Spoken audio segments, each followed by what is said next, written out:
I was playing music over the speakers while getting my stuff ready. In the main building, there was a funeral going on and I had no idea about. An old lady walks in to ask where the funeral was. I pointed her to the main auditorium across the street, but as she was leaving, I turned the music back up on the soundboard, and it was right at the part of the song where Queen is singing "Another One Bites the Dust." What's up, everybody? Welcome back to another episode of Youth Group Chronicles. Joining me here on the show again, we have Antonio Sanchez and Pastor Chad Spencer. Hey, welcome, guys. If you are watching on TikTok Live, we are blind reacting to crazy youth ministry stories that people have submitted to us. I know the stories, but they're going to blind react. So if you guys have some stories, email them into us at ygchronicles@gmail.com. We would love to feature them on the show. So let's kick this thing off. Noah said, "I'm not going to lie, I never thought I would have to type this out, but I've had many of my friends say that this youth ministry story must be shared. So the summer before my senior year of college, I had received a youth internship at a medium-sized church. The youth group was about the size of 20 kids, and that summer my youth pastor had texted me with the job taking the youth group boys out to do something fun. So basically, every week on Fridays, we'd go to a local park and play a round of frisbee golf. The particular event I will describe to you today just so happened to be my first week on the job. At this point, I had only met the kids once." Oh, no. Anyways, Friday rolls around, and that morning, the whole youth group met at IHOP for breakfast. I had just a normal hash brown and a hash brown bowl, and it really wasn't anything too serious. A few hours later, all the boys met me at the park and we began to play a round of frisbee golf. Almost as soon as we start, I feel some discomfort in my stomach, like I had to go to the bathroom. I say to myself, I think I can make it through the next 2 hours without having to go. So I carried on and kept playing. An hour goes by and we're halfway through the frisbee golf course at this point, and I begin to feel the overwhelming pressure of my bowels trying to tell me it's time to go to the bathroom. Oh, no. At first, I hesitated because I was in charge of these boys and there's no other chaperone or parent there to watch these kids while I left them to play the game. However, there was going to be no argument with my body because I was just going to the bathroom whether I wanted to or not. So I told the boys I'd be right back, and then I booked it to the bathroom, which was a decent walk from where we were. As I took my journey to the bathroom, I kept having to stop and hold my stomach because the pressure and the pain were both unbearable. But I refused to give up. I finally saw the bathrooms and I was relieved. As I walked up to the door, I went to pull on the handle and the door wouldn't open. Oh, no. I looked up and it had been bolted shut from the outside because of COVID. Oh, no. Now the next 60 seconds happened in slow motion. The problem with the door being locked wasn't just that I couldn't use the bathroom, but that I had started to let go of some of the pressure in my rear end. I had thought that I was about to use the bathroom, so I began to let go. In my head, I knew quickly and accepted that this was coming out within the next 60 seconds. So I turned around and saw a thick, dense bush woods about 50 yards away. So I started sprinting for my life, my reputation, and my job, everything. As I was running, I felt it all just hit the back of my shorts, and I couldn't stop. I could feel it all starting to move its way down my legs, hitting my shoes, etc. Anyways, I make it to the woods and dive headfirst into a thorn bush and scratch up my arms, and I'm now bleeding a little bit on top of the mess I just created. I took off all my clothes except my shirt, which was the only thing without feces on it, and the only thing I could think of was to grab as many leaves as possible and just start wiping it all off. However, all I did was smear it all over my legs. So now I'm completely naked, stuck in the woods, covered in my own you-know-what. It's my first week on the job as a youth pastor. Oh, man. And there are about 20 boys who I'm supposed to be watching who are now waiting on me and start wondering where I am. Not to mention that if anyone saw me naked, I could possibly get the police called on me. 100%. Now, at this point, I realized I wasn't going to be able to get out of this by my own means. So after some thought, I realized I had a good friend who lived in the next city over. I called him up and I very awkwardly explained the situation, and he said he'd be there in 20 minutes. Oh, gosh. 20 minutes later, finally, my friend shows up. I did have to caution him to watch his step because, you know, there's crap everywhere.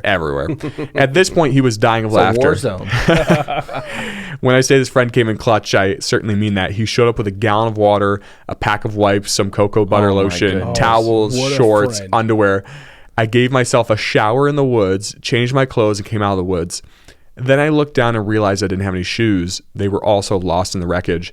So my friend gave me some shoes as well. I made it back to the kids without any further suspicion. So I went back to them and they were curious where I was. I made up a quick lie, which I feel like I don't need to justify this at this point, is what he said.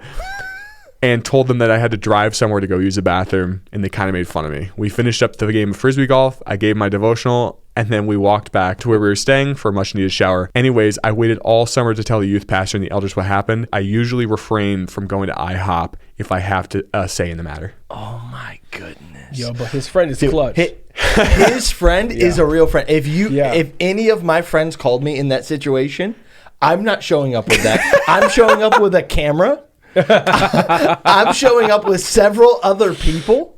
Like, I'm not showing up with everything you need. I'm giving you the walk of shame. That was a good man there. He is far better of a friend than I was. But what a nightmare, gift, right? Dude, miserable. I mean, everything that could have gone wrong went wrong. Oh, yeah. 100%. Yeah, dude. Don't ever play the lottery. Why would you run?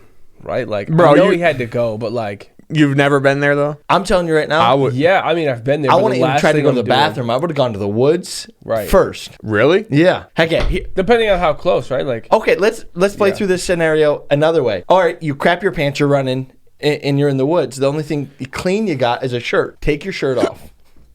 Put it on like pants. Oh, yeah. Tie it. At least you're not going to get like a pedophilia charge or something like that. Yeah, but you gotta explain to all these 20 youth kids why you're wearing a shirt diaper. You go to your car, right? Because now you're not naked. Everybody at least has something in their car. Really? I definitely don't. do, but not always. I always have something. I have a plaid jacket. That's smart, actually. I should probably do that just to be safe. I guess I get close to crapping my pants far more than both of you. No, now I'm actually like legitimately scared. Yeah. So I probably am going to go home and put like a full change of clothes, socks, shoes, everything in my car just in case. And Antonio's not going to, and he's going to poop his pants He's going to call us. Yep. And then we're showing up with the cameras. No. I need that friend, though. Yeah. Whoever, can you actually, now that you've sent us that, can you send your friend's name? Yeah, we want this so that person we can all make friends with him as well. Because he's a good man. Anna also emailed this in. Anna said, every year our youth group has an all-nighter in October, and we go to Cedar Point, which was open late and closes at midnight. And Cedar Point, for those who are listening to this, is an amusement park. Yeah, in Ohio. Yep. Yeah. This particular year, someone decided it would be funny to put a fake name on the list of people there. My church is known to be quite disorganized, so it's not surprising that they managed to get all the way from the church to Cedar Point without realizing this person wasn't on the bus. So they went up loading all the buses to get back home. Just as a reminder, this is now midnight in Ohio, 3 hours from home. They do a count and they're one person short. So they call names, and Griffin Chris was nowhere to be found. At the time, our youth group was pretty outreach based, so it was common to have some people at big events that had not been to the church before, and no one recognized the name. Cedar Point staff was notified, and security guards were searching the park for at least an hour or two. Again, this is at midnight. No one confesses to making up the name of the person. After a very long time of searching and finding nothing, they finally pack up, leave, and go home. To this day, no one knows who Griffin Chris is, and no one has owned up to putting his name on the list. Family Guy. Yeah. But no one has ever called asking where their son is, so at least we know he's not an actual person. What a little turd. He's better than me. I would have made up a far worse name. But there's a Chris bunch of names Chris you could have Griffin. put. Oh, that's funny.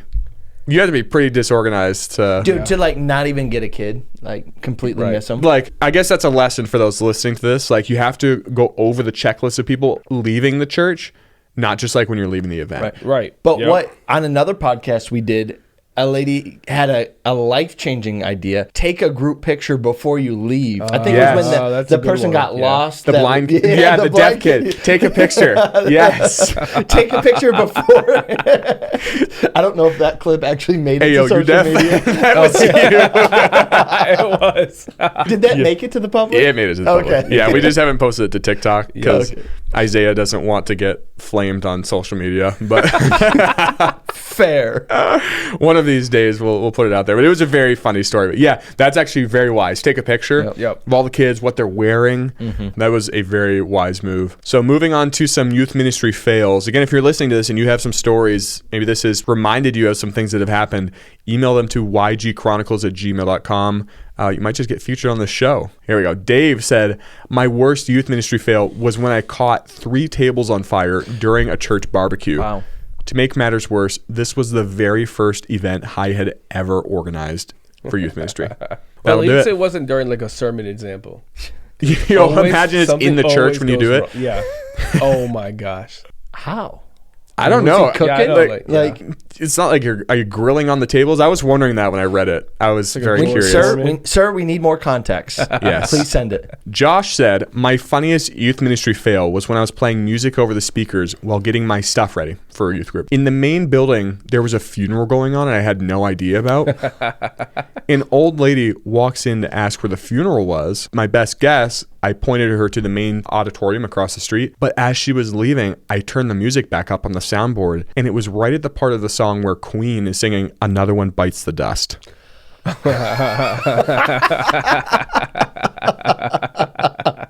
Another one bites the dust. Yep. No. Oh, that's great. Oh my goodness. Well, you know she had to hear that too. Yeah, there's no question about it. I thought it was going to be like, and it turns out that the entire funeral could hear another one bites the dust. Oh, now that would be funny. Man. Yeah. Fired. That would be hilarious. Fired. There should actually be like a vote at the end of some of these funny stories to be like, do you think the youth pastor got fired? Yes or no? Like crowd poll or something. Yeah. That would be yes, that's a good thing we should implement. Elijah said, my most embarrassing youth ministry fail was when I had just started at a new church as a youth director. I have a student that's paralyzed and in a wheelchair. Well, as I'm bribing them with candy to bring their Bible to church, she asked me what she can do because she can't really use her hands. I meant to say that she just needs to have the Bible app. Stop smiling. Stop it.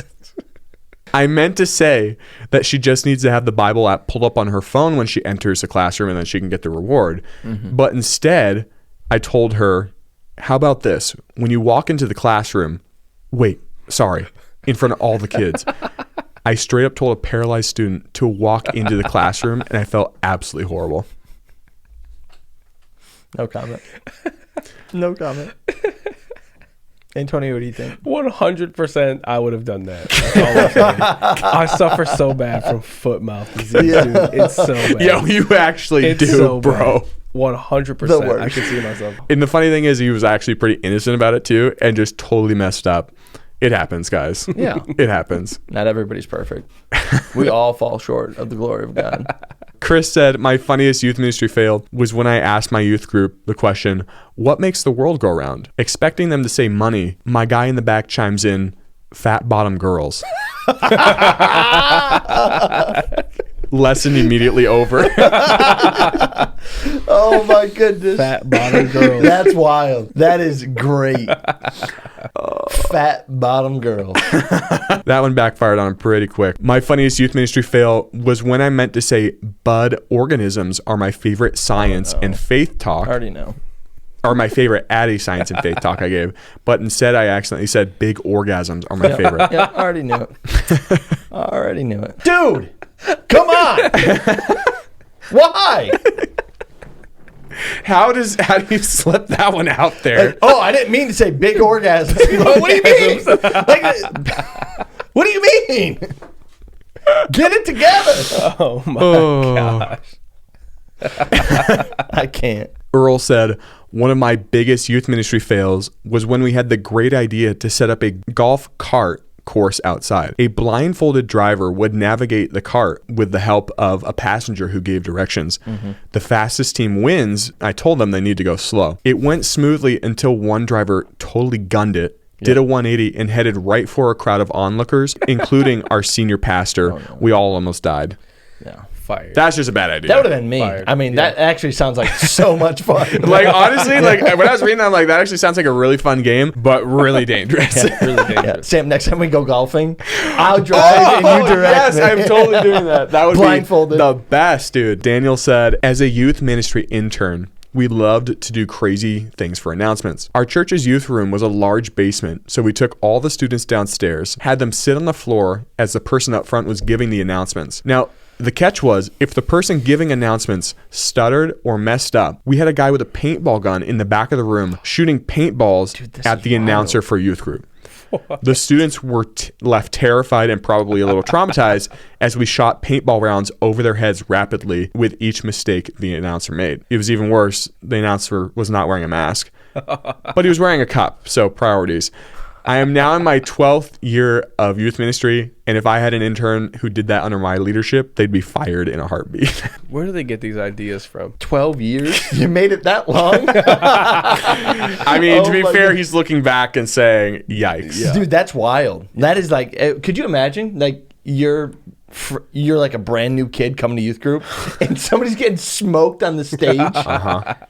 Shooting paintballs over you. Yeah. Like, they probably didn't know it was coming either. Like the kids, all of a sudden you just hear like paintball going off, and the guy on the stage like, shooter! Yeah. No, nothing good comes from that. That's a terrible idea. Yeah. That's 0 out of 10. Do not recommend.